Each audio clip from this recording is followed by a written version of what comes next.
Les gars, aujourd'hui on est samedi le 17 janvier et depuis quasiment 4 heures je travaille, ok. Déjà je suis en train de travailler sur une autre activité. J'ai regardé les graphiques. Hier sur le Gold, j'ai clôturé ma position à BE. Le marché a accumulé toute cette semaine sur le Gold. Je suppose que ça va aller probablement à la hausse ou à la baisse. Sinon je vais vous partager une graphique. Aujourd'hui c'est le week-end, donc on va juste organiser pas mal de choses, faire le recap de la semaine sur la double structure, sur la stratégie scalping et surtout sur la stratégie Brexit. Et aussi, pourquoi pas une fois programmer la semaine si j'arrive à avoir du temps. Donc globalement, c'est un peu ça. Actuellement, je suis en train de travailler sur le montage vidéo. C'est une activité que je fais qu'on appelle le clipping, donc je travaille dessus et je suis fatigué.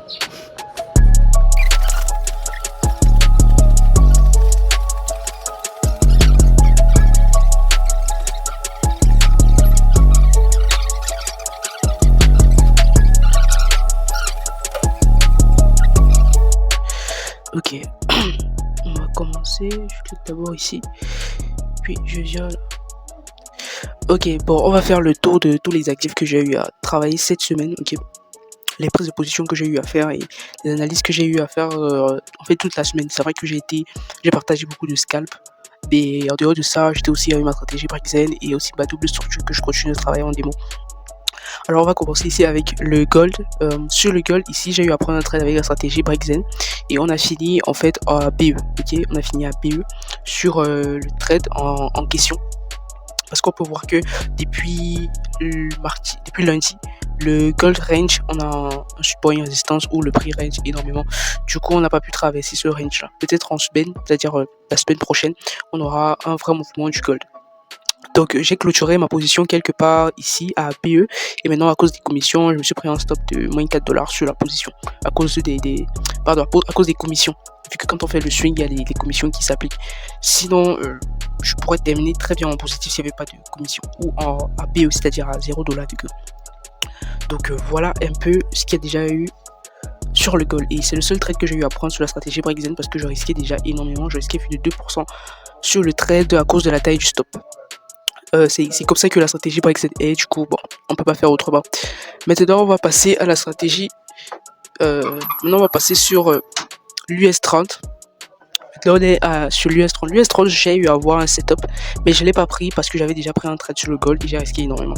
Et le setup, c'était celui-ci. On avait bien cassé sa zone d'hésitation lundi et bien après ça s'est finalisé par un stop et on peut voir ici sur une haute time frame, c'est une time frame un peu plus grosse que l'US30 a rangé depuis le 7 janvier que ça range, quasiment le 6 janvier que le prix range, ok, donc il n'y a pas vraiment un mouvement assez intéressant. Mais bon, on va continuer sur le GBP-CHF. GBP-CHF, ici, il n'y a pas eu de position. Vous voyez que le GBP-CHF, c'est un actif qui range beaucoup. Ça fait que quand j'entre en position ici, je prends un stop loss assez... En fait, je risque vraiment petit parce que ça sert absolument à rien. C'est un actif qui range beaucoup, mais sinon, quand il est en mouvement, il pousse vraiment. Ensuite, on a le pétrole. Le pétrole, quant à lui, j'ai pas eu à prendre position. Ici, il y avait une cassure le lundi. Il y avait eu cette zone d'hésitation qu'on a cassée, mais on a cassé à plus de 12 heures. Donc, il y a 12 heures au moment où on a cassé. Et j'ai vu que ça servait plus à rien de rentrer en position. Et puis bon, le bardi, il n'y a pas eu vraiment de zone de décision, donc il n'y a pas eu de trade à prendre sur le pétrole. Donc voilà pour ce qui est de la stratégie Brexen. On a juste pris un trade sur le gold et on a fini à BE. Malgré que j'aurais voulu que ça pousse un peu plus loin. Avant d'aller sur la double structure, je vais faire un petit passage pour vous montrer quelque chose que j'ai trouvé assez intéressant. Ok, vous savez que je traite la double structure et je me rends compte que sur le gold, on peut avoir en fait un semblant de pas un semblant, on a l'impression d'avoir la double structure. Donc il y a deux scénarios que je vois sur le gold et j'ai envie de prendre ça sur ma propre ferme.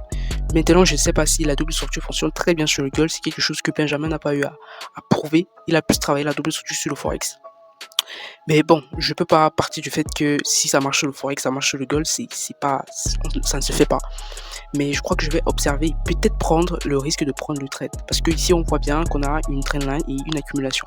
Ici, on brise l'accumulation, on est littéralement dans la double structure, si on brise l'accumulation à la baisse.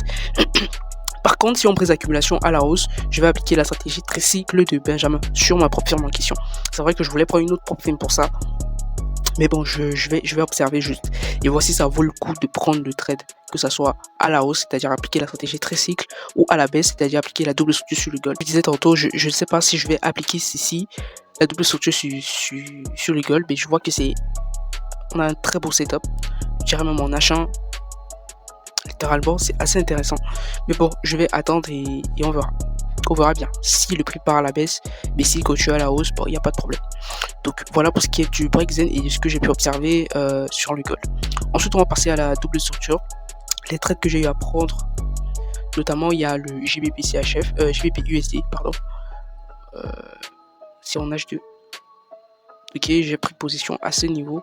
On était dans les temps, mais on va observer. Je crois que si tout ce qui est corrélé au dollar part à la baisse, pour moi, ça signifie que le dollar prend plus de valeur ou le GBP perd juste de la valeur, je sais pas trop. Je vais un peu essayer de checker plus tard le DXY. On peut regarder ça maintenant. Parce que je me pose des questions sur qu'est-ce que le dollar fait. Ok, on voit que le dollar il est plutôt haussier. En H2.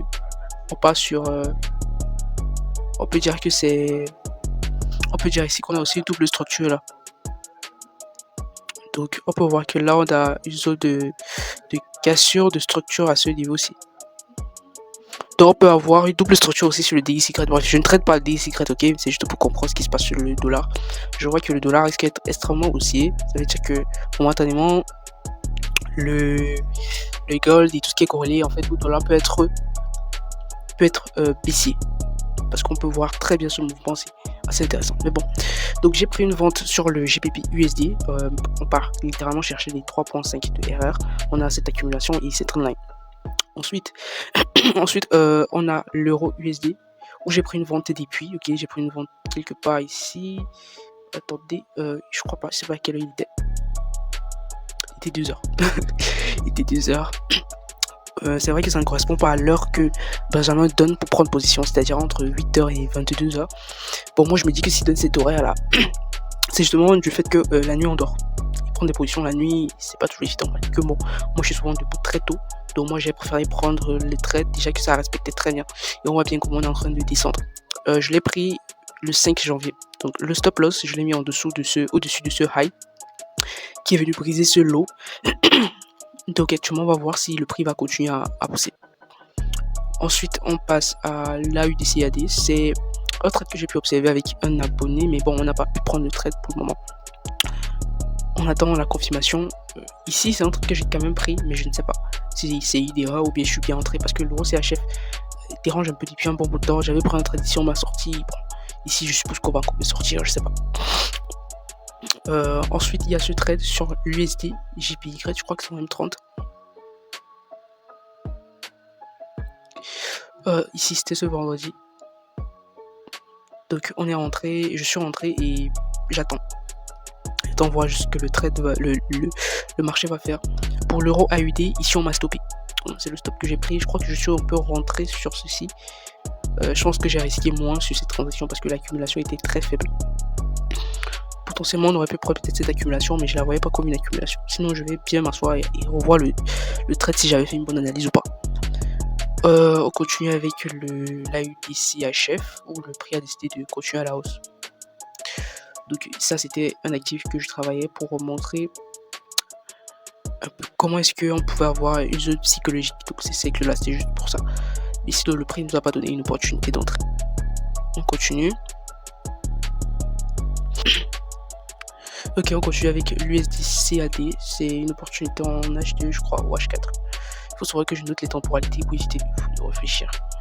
Je l'ai trouvé intéressante, mais bon, vu la lutte que le marché fait, j'ai l'impression qu'il va repartir à la hausse, mais je ne sais pas. Ensuite, on a l'euro JPY. L'euro JPY a voulu rentrer depuis mercredi, c'est-à-dire j'ai vu l'opportunité, mais je ne suis pas rentré pour une raison assez intéressante. La raison elle était simple, le prix était au-dessus de la moyenne mobile au moment qu'il a cassé la zone d'accumulation. Et je ne pouvais pas rentrer parce qu'on était toujours acheteur. Quand le prix est au-dessus de la moyenne mobile, on achète et quand il est en dessous, on vend. Donc pour rentrer dans ce trade, il fallait que la moyenne mobile 100 soit au-dessus du prix quand il casse et non en dessous. Donc on a cassé ici quasiment à 10 heures. Mais le problème c'est la moyenne mobile était en dessous du prix. Donc ça veut dire qu'on était encore acheteur. Et l'accumulation aussi était un peu bizarre. Mais si le prix était quand même au-dessus de... la moyenne mobile était au-dessus du prix, j'aurais dû rentrer et aller chercher dans ce target. Donc voilà un peu tout ce qu'il y a eu à voir cette semaine en ce qui concerne la double structure. J'ai quand même déjà eu à observer les autres actifs pour voir si on pourra avoir des opportunités d'ici la semaine prochaine. Mais bon, on observe toujours. Et demain, je vais vous faire le récap de mes trades en fait sur Notion, vous montrer à quel niveau je suis parce que j'ai pas encore rempli mon journal de trading, j'ai pas encore mis à jour. Et puis je vais aussi vous montrer mon évolution sur ma propre fournée pips et probablement la préparation de la semaine prochaine. Maintenant, il y a un dernier truc que je vais montrer sur le BTC USD. C'est aussi la double structure qui s'applique dessus. Je n'ai pas pris position sur ce trade, mais je suis juste en train d'observer et voir est-ce que la double structure peut aussi s'appliquer sur les matières premières et les cryptos. Donc voilà, on avait les bien notre trendline, on a notre accumulation qui peut être vue comme un triangle ascendant. Ok, voilà, on a un triangle ascendant. Donc c'est vrai que j'ai pas eu à marquer les zones psychologiques à fort impact, mais je vais prendre le temps d'observer. Sinon, je crois qu'il y a des gens qui traitent ça. Donc si vous êtes un trader très long terme, voici une opportunité que vous pouvez saisir. Sinon, moi, je vais pas rentrer sur la transaction. Je vais juste observer et voir ce que ça va donner plus tard. Mais je sais qu'on va être très haussier d'après cette configuration sur le Bitcoin. Par contre, étant donné que le DXY est largement sur une tendance haussière, ça suggère que toutes les paires de devises toutes les actifs qui sont corrélés au DXY, on va être ici. Vous voyez qu'on est très haussier, on a déjà cassé cette zone-ci. La prochaine zone psychologique, à mon avis, c'est probablement celle-ci. Donc limite le dollar peut encore être haussier. Et pour terminer, on a dans le déficit ici. Mais bon, on va observer et voir. Sinon, sur le gold, je risque de prendre un trade à ce niveau si on casse à la baisse pour littéralement aller chercher les 4280 en termes de target pour appliquer la double structure. C'est vraiment ce que je compte faire et on verra. Donc voilà.